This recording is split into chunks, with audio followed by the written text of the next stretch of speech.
This is about understanding what zero options mentality means. What it means is I don't have a choice, and you don't have a choice either. What else you gonna do? Quit?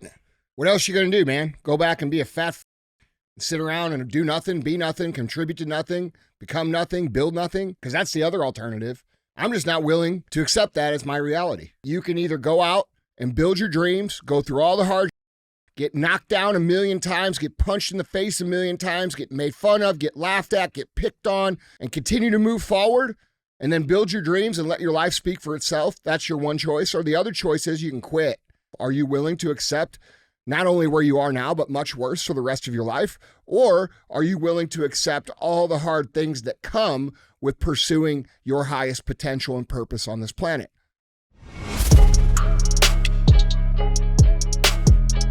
What is up, guys? It's Andy Frisella, and this is the show for the realists. Say goodbye to the lies, the fakeness, and delusions of modern society, and welcome to reality. As always, it's Andy, that's me, and DJ. Hello, children. That's him. And we're going to do Q&AF today, all right? That's where you submit the questions and we give you the answers. Now, you can submit your questions. They can be about anything. They can be about business, entrepreneurship, how to get better, what's going on in the world, whatever you want. But typically, we like to keep this show about personal development, how to get better, how to make more money, how to kick ass in life and business. So submit your questions. We can do that one of a few different ways. The first way is, guys, you can email those questions into askandy@andyfrisella.com. Or you can go on YouTube in the comments section on the Q&AF episode, and you could drop your question in the comments, and we'll choose some from there as well. Now, if you're unfamiliar with the show, we have multiple shows within the show. We have Q&AF, that's what you're going to hear today, which is more personal development. And then we have CTI, which is Cruise the Internet. This is where we talk about what's going on in the world. It's a little speculation. We try to connect the dots for you. We make some jokes. It's society and culture, and you know, we try to figure out what's going on. And you might ask, why do we have both of those in the same show? Because the reality is you have to know what's going on in the world to protect the environment for your ability to make money, okay? You can't just go out and think, I'm going to focus on myself, I'm going to make all this money, I'm going to build a business, I'm going to be successful, and ignore what's going on in the world. That's why we are in this position. So we have to know both. It's peanut butter and jelly, all right? So CTI and Q&AF are the meat of what we do here. And then we have Real Talk. Real Talk is 20 minutes of real talk, things I think you need to hear. And then we have 75 Hard Verses. 75 Hard Verses, where people who have completed the 75 Hard program come on the show. They talk about how their life was a dumpster fire and how they fixed it using the 75 Hard program. If you're unfamiliar with 75 Hard, it is the initial phase of the Live Hard program, which is available for free at episode 208. It is the world's most popular mental recalibration program. Again, it is free at episode 208 on the audio feed, and there is a book on my website called The Book on Mental Toughness. That's at andyfrisella.com. You can get that book. It's not required, but that book will give you the entire Live Hard program, plus 10 chapters on mental toughness, why you need it, how to build it, how it'll affect your life, plus case studies on some very famous people about how they develop mental toughness and what it's done for them. So we have this thing called the fee. The fee is very simple. I don't ask for any money. I just ask that you support my companies, which a lot of you do, and I'm very appreciative for. And I ask very simply that you help us share the show. You're going to notice I don't run ads on the show. I don't spend 30 minutes talking about shit that I don't use. I don't want to answer to any other people and what they think I should and shouldn't say. I finance the show myself. As far as I know, I'm one of the only top podcasts that actually does that. And I ask very simply for something in return, and that's this. Share the show, okay? We're constantly battling censorship, traffic bans, throttling, and we don't get the message out unless you share it. So when we say pay the fee, that's what we mean. Don't be a hoe. Share the show. So anyway, what do you got? Well, let's deliver some heat. We got some great questions here, guys. Andy, question number one. Andy, I owe you a huge thanks, but I want to preface this with the admission that I have not yet completed 75 Hard. Recently, I was on my second attempt of 75 Hard, and it felt totally different that time. I woke up every day with purpose and desire to accomplish every task. I was kicking ass and was just short of halfway through at the 35-day mark when I had a spinal injury flare up during a workout that totally froze me and forced me back to the hospital. I had surgery on this area before, and it's been a pain to get back to normal. I still made awesome progress before that setback, but today I restart the program on day one. I've already read the 75 Hard book, among others, and enjoy listening to every podcast. My question is, how do you find the fortitude to keep pushing and driving forward even when you have significant setbacks, either medically or in other area? Someone that has survived a stabbing and endured some of the gastrointestinal issues you've talked about on the show, I think your input here is very valuable, and I'm confident that there are other people out there just like me. Thanks to you and your team, and I hope in the future I'll be on the show for one of those 75 Hard testimonies. Fortitude. How do we do it? What else you going to do? Quit? What else you going to do, man? Go back and be a fat fuck? Sit around and do nothing, be nothing, contribute to nothing, become nothing, build nothing? Is that because that's the other alternative? I'm just not willing to accept that as my reality. That's it. It's that simple. I have no choice. This is about understanding what zero options mentality means. What it means is I don't have a choice, and you don't have a choice either. You think you do, but you don't. And what you're going to find out is that when you're 35, 40, 50 years old, you're going to figure out that you didn't have a choice and you didn't take the right choice, okay? And the right choice is you can either go out and build your dreams, go through all the hard shit, get knocked down a million times, get punched in the face a million times, get told you're shit by everybody that you love and everybody that's around you, get made fun of, get laughed at, get picked on, become the joke, and continue to move forward, and then build your dreams and let your life speak for itself. That's your one choice. Or the other choice is you can quit and you could be worse than what you were when you started trying to be better, because that's what happens when you quit. You don't maintain, you get worse and worse and worse. So it's a simple question, is what are you willing to accept for yourself? Are you willing to accept not only where you are now, but much worse for the rest of your life? Or are you willing to accept all the hard things that come with pursuing your highest potential and purpose on this planet? That's really it. Yeah. Okay. These last 2 years, 2.5 years for me have been the hardest years of my life, not because of business, but because of things I had going on. I had a massive shoulder injury that took total reconstruction of my shoulder. It took me literally 2 years to get through an actual workout the right way. 2 years. I was in the best shape of my life when I got hurt. During that time, I got off antidepressants. I went through a year worth of withdrawal.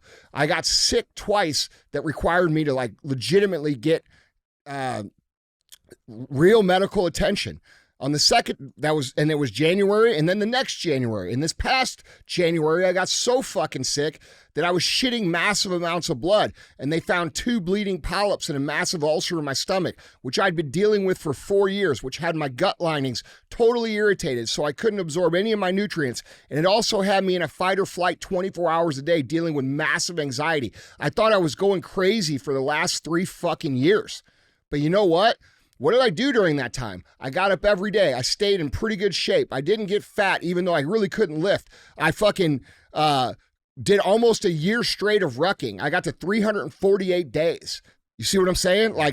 You got to get up. You got to get up every day, and you got to go hard at it. And that's that. So ask yourself, what choice do you have? Because you really don't have one. Yeah, I think that's such an interesting thing, man. This perception of you have all the options, or, this choose now is I'm going to choose my hard or choose my easy now, man. It can really fuck a lot of people up. It fucks everybody up. Yeah. That fucks everybody up, because everybody believes that at some point in time, they're going to turn it on, or some point in time, they're going to catch momentum, or some point in time, they're going to become what it is they want to become just by circumstance or by default or by breathing the air. That's not what it takes, bro. People who think that get to the end of their life and they're like, fuck, I wasted my life. Okay, that's what they end up thinking. And there's really nothing worse than that. There's nothing worse than getting to the end of your life and saying, damn, dude, I didn't even really try. And that's where you're headed if you don't go. So, that's how you do it. You build it because you don't have a choice. You do not have a choice. Life is never going to be easy. It's never going to be quick. It's never going to be fast. You're always going to have obstacles. You're always going to have hardships. You're always going to be frustrated in certain things. You're going to have one great day for every 10 days that are hard. That's reality. And you're going to have to learn how to operate when things get hard. That's it. Most people spend their entire lives wishing shit was easy, wishing it was fair. It's not fucking fair. Wishing it was, it would line up to be perfect for them. And because they're waiting for this and because it's never coming, they never go. And when they never go, they never become anything. And that's what leads to a wasted life. So you have to realize conditions are never going to be perfect. Things are always going to be hard. The only hope that you have is to become someone who can push through that hard regardless of what the is going on. And if you can build that level of discipline, that level of mental toughness to execute when things are not ideal, when things are extremely hard, nothing can stop you on your journey to becoming whatever it is you're trying to become. Nothing. Absolutely nothing. Yeah, I love that, man. I love that. Guys, Andy, question number 2. Let's keep this moving. Good morning, Andy. I've been working for a company for 4 years now. I've gotten really close to all of my coworkers over the years. I've recently been promoted to a management, and I've now lost a lot of those close people due to me doing my job. What's the best way to go about this? To go about what? I guess managing your old friends. How do you handle that? Well, first of all, is it a bad thing that they're not there? I mean, I would ask myself that first. Is it bad that they're not on the team? Were they pulling their weight? Were they carrying the water? Were they chopping fucking wood with you? Or were they sitting around waiting to be pulled along down the path? So I'd first evaluate, is it a good thing or a bad thing that they're not there? Secondly, how you behave dictates how you manage people that you are quote unquote friends with. And it's very easy to manage people. I think people make way too much of this in it's like something they hear. Never go into business with your friends, never manage your friends, never work with your friends, never do this. It always gets fucked up. Yeah, sometimes it does, but I don't know, like my brothers, I work with my brother, I work with Chris, who's pretty much my brother. We might beat the fuck out of each other sometimes. Every now and then. Yeah, but it is what it is. Yeah. I think I'm pretty good friends with a lot of the guys that I work with and a lot of the guys that I manage. And I think the guys I work with is the perspective that you should take. Like, you're not their fucking quote unquote boss. You're just part of the team. And your part of the team is to lead the team. And if you start managing these people like that, instead of saying, do what I say or else, it gets to be a cohesive atmosphere pretty quick.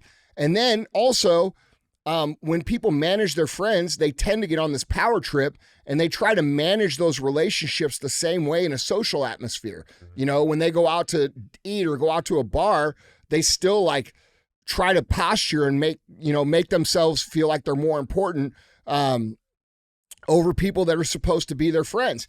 And, you have to understand, yeah, you might be the leader at work, you might be the team captain, you might be the manager, but like when you go out in social, you should be friends. And you shouldn't be posturing, and you shouldn't be insecure, and you shouldn't be trying to flex your leadership muscle on your friends when you're hanging out with them. And so having that balance is important if you're going to like the people you work with. And I actually think that when you have that balance and you do that play properly, it creates a tighter bond on the team anyway. Yeah. People know that work is work and friends is friends. And when you can identify work is work and friends is friends, it usually works pretty good. I mean, there's a lot of times where I have to get on people that I'm friends with and say, hey, what the fuck, dude? I've had to do that to you a bunch of times, right? Yeah. But not a bunch of times. I mean, it's been 4 or 5 years. I mean, a few times, right? Once, yeah. Yeah. Okay, once. But the point is I don't make it personal. No, it's not personal. Yeah, it's not. You can't make it personal. Yeah, it's not personal. It's, hey, you're not doing your fucking job right. Yeah. It's, hey, man, you got to get better here. You got to be better here. This is where I need you to be. Like, dude, I think this is like internet bullshit. I think a lot of this is just people who read shit on the internet or hear shit from people like moms or dads, their teachers, the people who are not qualified to give advice on this subject. If somebody isn't managing a good amount of people, and I'm not talking 1 or 2 people, I'm talking like a good amount of people, and they don't have years of experience leading teams and building culture and accomplishing things with those teams, a record of winning, they really shouldn't be giving advice on who to work with and who not to work with because they don't know. Yeah. So there's just a lot of that going around, like, dude, remember like all your broke friends and your relatives, and they tell you that money doesn't really matter when money matters a lot, right? Like this is just, need it to matter. Yeah, this is just them voicing bullshit that they really don't know what the fuck they're talking about. Yeah. Yeah, and something else that we talk about a lot is, the difference between, there's book smarts and then there's practical application. Right? Yeah. And when we talk about leadership or being in some type of management position, right? If we go back to when, it was just you and Chris, right? And then you expanded to 6 stores, you're actually leading some people now, right? What were some mistakes that you feel like looking back now, like being aware of it, that you made in that initial move in leadership? All that shit I just said not to do. I did all that. That's how I know not to do it. Yeah. You know what I'm saying? Like Yeah. I was insecure. I wasn't comfortable in my ability to lead. I didn't think anybody would listen to me. So I went extra hard on people. And then when we were, hanging out, I made it known that I was the leader. Like, dude, I was it was terrible. I was terrible. So I made all the mistakes. That's how I know what not to do. Yeah. So all of these things that I'm telling you not to be like, I was. And I learned over time, how to do it the right way through experience. Yeah. And by the way, that becoming a great leader, manager is a lifelong project. If I don't look back 10 years from now and say, hey, dude, you were a shitty leader in 2024, I didn't make enough growth. I didn't make enough progress. You see what I'm saying? Yeah. It's a lifelong project. Yeah. And then so on this, you mentioned this, you got to be able to work as work, play as play, for example, right? Especially when it comes to your who you're leading. Is there a point that somebody can get in a management position where it's all play, no work? Or they're trying to be too much of friends? Like, I mean, what's the... Oh, yeah. What can we talk about this a little, especially for somebody that's just getting into a management position? Yeah, that happens a lot. Like, you have people that you're friends with who are outside, outside of the office space or the work atmosphere, your friends, and inside they try to use that to their advantage, to take advantage and get away with less work. But that comes down to you holding the line and the standard. That's what a leader does. So when you see that, you have to stop that and you have to say, hey, out there is one thing, and here's a different thing. Yeah. Okay, in here, we're on a team. We're trying to accomplish a mission. We got to do this, and I need you to do this. This is your part of the mission. If you don't do this, we're going to have problems. Yeah. Okay, but this is what needs to happen here. Out there, it's a different story, bro. And I feel like you're using out there as an excuse to get away with shit in here, and that's disrespectful to me, and it's disrespectful to the team. Don't you understand that? Yeah. And they're going to say, yeah, bro, I get it. My bad, man. Yeah, right, exactly. Yeah. Or they're going to fucking argue with you. And if they argue with you and they're really doing that, then it's probably one of those situations where, like I said in the beginning, it's probably a good idea they're not on the team, right? Yeah. I think most times too, man, it's like people have a hard time understanding what the consequences of not holding that line in those small situations, right? What implications it has, on the big aspect of things. When you talk about culture, like what are the other employees seeing that may not be in that little clique, right? Like, and so because people have a hard time seeing or foreseeing the future consequences of these small decisions today, they tend to let that shit slide. That's right. But they don't think of, like you said, the other employees seeing it and saying, well, fuck, if he doesn't have to do that, I don't have to do that. Yep. And then in a year, you got a big culture problem because there's no standards at all and everybody's just doing whatever they want. Yeah. So it's very important that when you see corrections, that you make the corrections on the spot consistently and hold that line consistently across the team, not just for your friends, but the people that may not be your friends too. The line has to be the same for everybody.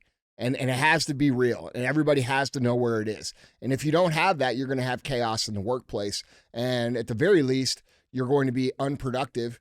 And in worst case scenario, you're going to have a totally ineffective team. Mm-hmm. You know what I'm saying? Fucking mutiny. Yeah, right. So it's very, very, very important to identify when corrections get made, hold them accountable, and then basically, when you have someone who's supposed to be your friend, shouldn't they build you up? Shouldn't they be doing an extra good job? Shouldn't they be setting an example for you as the leader? Because then they understand that it makes your job easier to lead everybody else. See, if somebody was really your fucking friend, that's how they would behave. They would do extra. They would be the best. They would hold the highest standard. And then they would say, hey, man, I'm trying to help you out. By setting this, they would understand you and them as friends are working as a team to accomplish this mission. And their role is to actually be better than everybody else, not take advantage of it. If they take advantage of it, bro, they're just simply not your friend. Yeah. Those people will bail on you the minute shit gets hard in your life. It's real shit, man. Well, good luck to you in your new management position. Hope all goes well for you. Guys, Andy, our third and final question.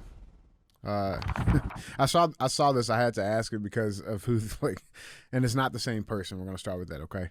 Hey, Andy, my name is Micah.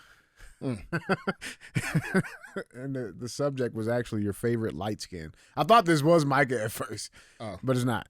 But okay, question number 3. Hey, Andy, my name is Micah. I'm 29 years old, and I've been a youth basketball coach and trainer for almost 4 years. I swear I thought this was the same person. I swear. I don't think Mike is that good at basketball, though. I don't think he's that good. No, he's not. Is he not? No, he's not. Yeah, so definitely not the same person. But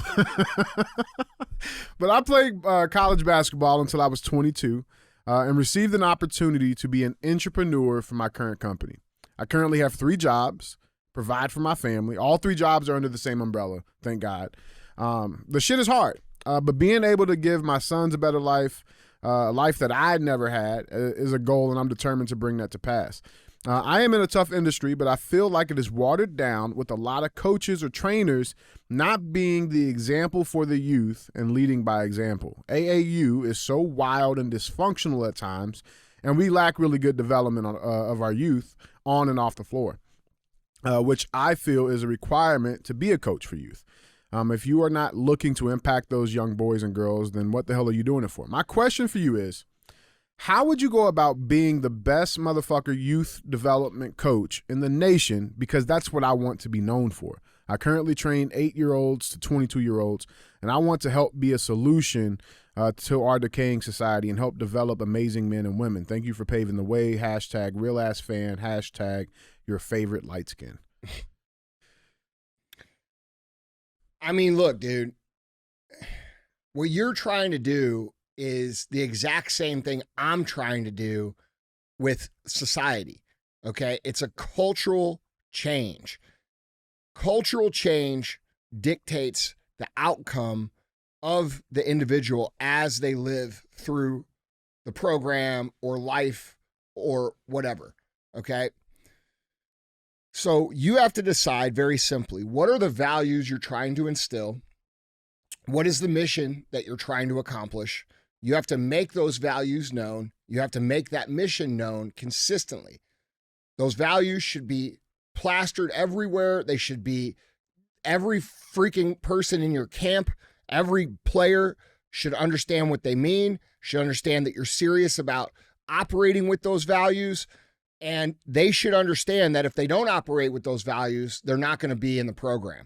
And if you build the program around an intentional culture like that, and what that means for you is that means they're going to have to understand what it is. And this could be a 10-hour talk, by the way.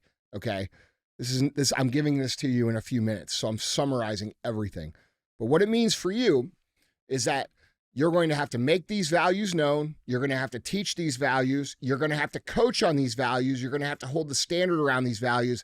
And most importantly, you're going to have to communicate corrections with these values, which means when these kids do not live or do not do something on the court and they don't live by the value, you're going to have to stop them and say something like this. Hey, I know you messed up there, but I'm not really upset about the mess up. I'm upset about how you reacted to the mess up. What core value does that violate? And they're going to say, well, that violates being a positive teammate or whatever it is you decide to put in, right? And you're going to say, yeah, now give me fucking 5 laps, okay? Mm-hmm. And then you're going to bring them back in and say, all right, look, dude, I don't want to see that shit no more. And that's what I mean by communicating corrections, okay, in the terms of cultural values. And so if you could do all those things, especially communicate your corrections in the terms of what the values are, eventually the culture will come alive in your program and the other kids will live and breathe the culture so much that any new kids that come in will automatically adapt to it, and you'll accomplish what it is you're trying to accomplish. But none of this happens overnight. None of this happens in a week. This takes a long time to instill. It takes a lot of consistency from the leader who is installing the culture intentionally. And it takes consistency on all of those things, making it known, communicating, holding the line, all in terms of what the value system actually is. So my question back to you would be, what are the values you're trying to instill in these kids? And I would pick 8 to 10 of those values. I would write a paragraph definition for each. I would make all the kids know them. And that would be my fundamental requirement to even be in the program. You have to know what these values are. And then when they come in, we start to coach. You coach on the actual techniques, but you also coach on the character through the value system. Yeah. And then you do that over the course of time. And eventually you end up with what you're trying to do. Yeah, dude, I think coaches are super important, especially, you're coaching young, moldable minds, and so we talk about this stuff on CTI. We know what it happens the other way, right? But being in that position, man, is super important. Andy, I remember my favorite coaches, right? And it's funny because during that time, I always hated them. Yeah. But now looking back, I love them. And I don't know if that's the right approach. I don't know if they were being too hard, but you get older, you realize, no, that's exactly what I needed, right? Yeah. Can you who was your most memorable coach you've had? Because you played all the fucking sports growing up. Yeah. Right? Do you have the most memorable one? Or one that still makes you tremble a little bit when you say your name? No, not really. I had a lot of I had some bad coaches, but I had some good coaches too. My best coach was my dad. Okay. Yeah, no doubt. Yeah. I mean, my dad was very involved in our athletics. He didn't coach the team, so to speak. When we were in Little League, he did and shit. But, after practice, after the games, he'd always break it down with us in a real way, tell us the truth, tell us where we were good, where we were bad. And we didn't always like it, but he always held a standard. He'd tell us if we weren't hustling. He'd tell us if we were being lazy. He'd tell us if we were being weak, if we weren't being aggressive, or he would tell us the good things. Hey, you did this right. You did that right. You did this right. And he would just give the breakdown, and that was what we needed. And he would hold that standard. If we didn't play well, we knew we didn't play well. And nowadays, parents all cry about that. Oh, you're being too hard on the kid. Well, I don't know. I turned out pretty decent. I might, I'm just saying, if you want your kids to turn out, you got to hold a standard. Yep. So outside of that, though, because I know that wasn't the answer you're looking for, I had a coach named Mike Loyette at Vianney, and he went on to be the president of Vianney, and I think he's retired now. But in terms of character building, he was the best coach I had. I don't know that he was the best coach technique-wise or anything like that. On the fields, yeah. But in character building, he always led with character building. And I was kind of a shithead back in high school. I was stubborn. I wanted to do things my way, which is probably why I'm an entrepreneur. And that's just real shit. Yeah. I know I was a handful, but he always treated me fair. He always held the line. He let me know when I was out of line character-wise. A couple times I messed up really bad where I could have probably gotten kicked out of school. And in those times, he believed in me and cut me a break. And I'm very, very grateful for having him as a coach. Yeah. Because a lot of the things I learned from him, even though I didn't like them at the time, I have started to use in my life today. Yeah. So I'm very grateful for that man. And, I'm sure he probably doesn't appreciate how much I curse, but I think he did a really good job. Yeah. And I'm proud to, and grateful to have known him. Yeah. That's awesome, man. Yeah.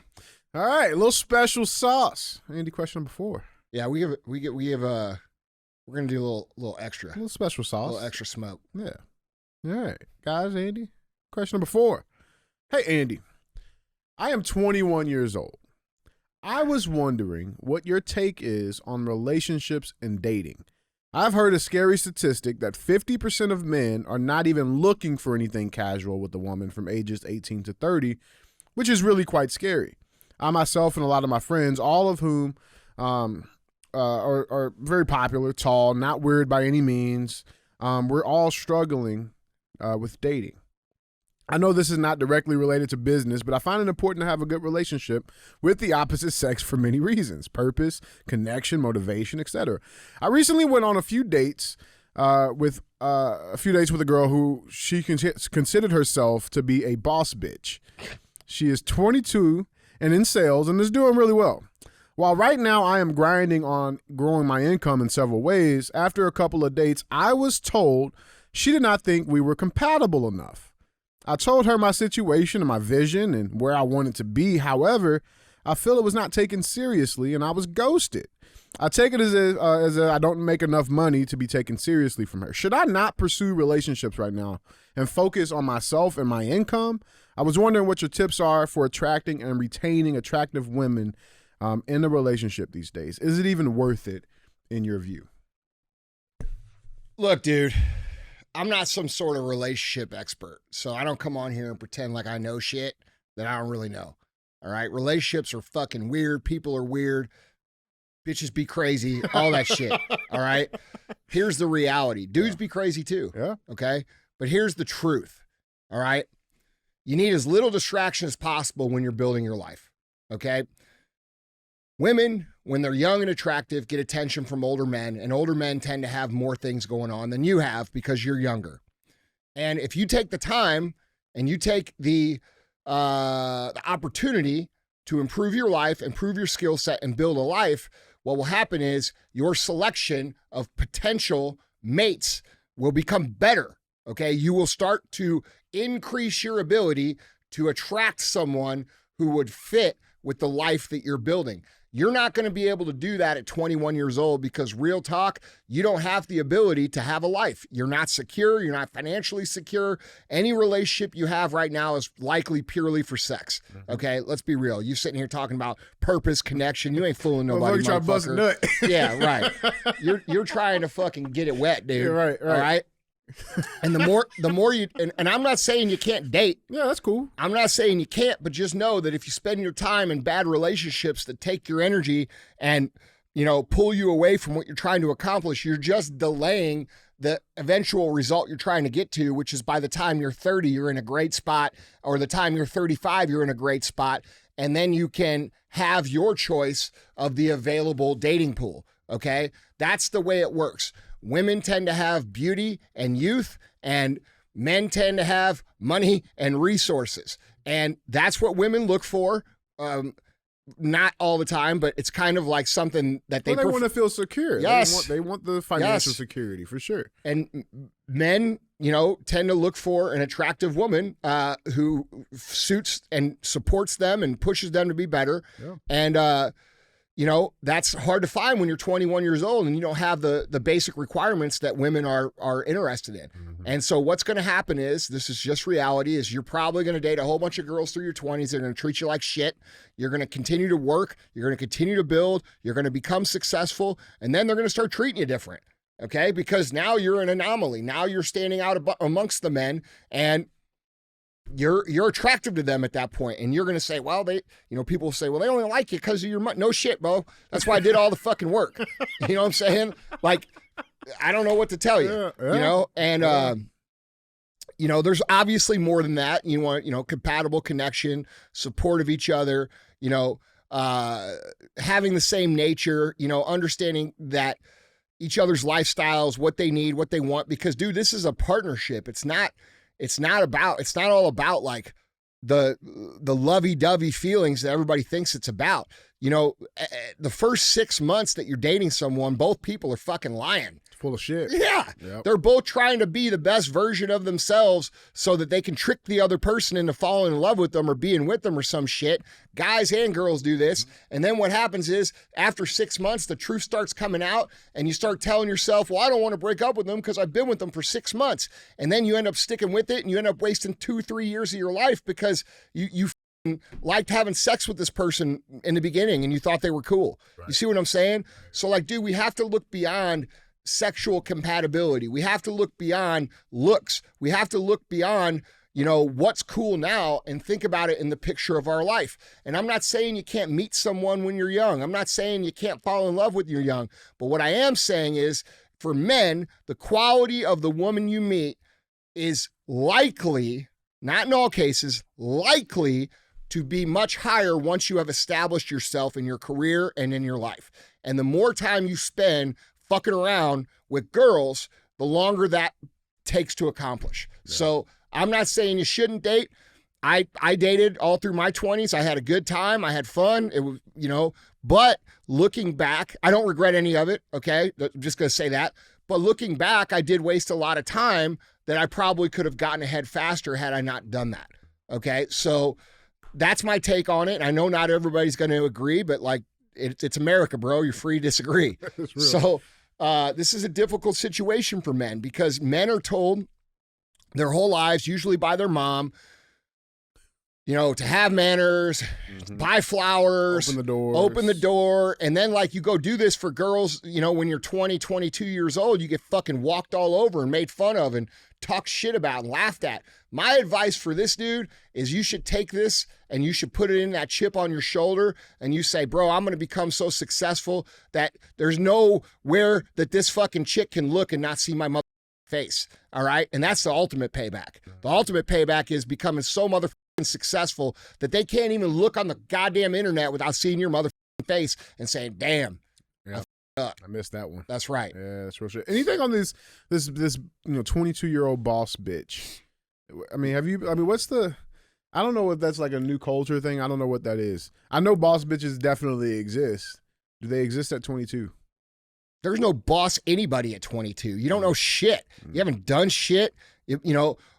Fucking no. Yeah. Okay? So he probably actually outside of the anomaly of the Zuckerberg or the Kardashian or the pro athlete at 22. Usually you're shit at 22. Yeah. You're just getting started. And it's very difficult time for men because women are able to go date up. They're able to date older men who are 27, 30, 35 when they're 25. And that's pretty socially acceptable. I think it's weird, but it's pretty socially acceptable. And those dudes have means. Okay. Like I had a girl one time tell me right to my fucking face, legitimately, you're never going to do what you say you're going to do. And she left me to go date a guy who was 20 years older than me, who drove a fucking BMW 3 Series. And she thought he had fucking money. Okay. So I had a girl leave me over that. That's fucked up. Yeah. But you know what? I got pissed off about it. And I'm like, you know what? That. Mm-hmm. And I went out and built shit. And now I feel good about myself. And I look back at that and I'm like, yeah, that wasn't a big deal. F it. I don't give a shit. Oh. You know what I'm saying? It doesn't bother me. It's like, it is what it is. And I'm actually grateful for it because it lit a fire under my ass. It said, hey, this is what the fuck you got to do, man. You got to get your shit together. Yep. And I did. Yep. And that's how you do it, bro. Here's the bottom line. You're never going to attract your best potential partner unless you are in your best situation. That goes for men and women. So when you're sitting there and you're saying, why can't I find anybody who's like this? Go look in the mirror. Are you any of those things? Because if you're not any of those things, you're not going to get that in return. People tend to match each other. Okay. So what do you have to offer? I see all these fucking disgusting, gross women online talking about, I want a man that makes $500,000. Bitch, you look like a troll. Okay. You're 5 foot and 5 foot wide talking this shit. Okay. Like this is real talk, man. Yeah. Like I'm just keeping it real. Yeah. Like, and then you got dudes out here who don't have shit that think they're entitled to every chick. It goes both ways. The real shit is the reason you don't have it is because you ain't that. So if you want your best life and you want your best partner, you have to become the best that you can be first. And then those kind of people will find you. That's how it works, dude. I love it, man. I love it. Well, guys, Andy, that was 4. Yeah. Don't be a whore.